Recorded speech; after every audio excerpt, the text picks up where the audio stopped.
Hi students! Today I'm going to show you how to do this really cool trick with water. All you need for the trick are a Ziploc bag, you can use any size, some pencils, markers, and some water. So I chose to write little different pictures on each side. I chose shapes today, but you can draw anything you want on your Ziploc. Use a bowl or have a helper. Fill your Ziploc almost full, about like that. Then seal it up. Then you could match your pictures by putting the pencil straight through. I have a pink heart, a green diamond, and a blue oval.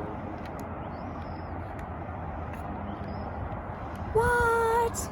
The water doesn't leak out.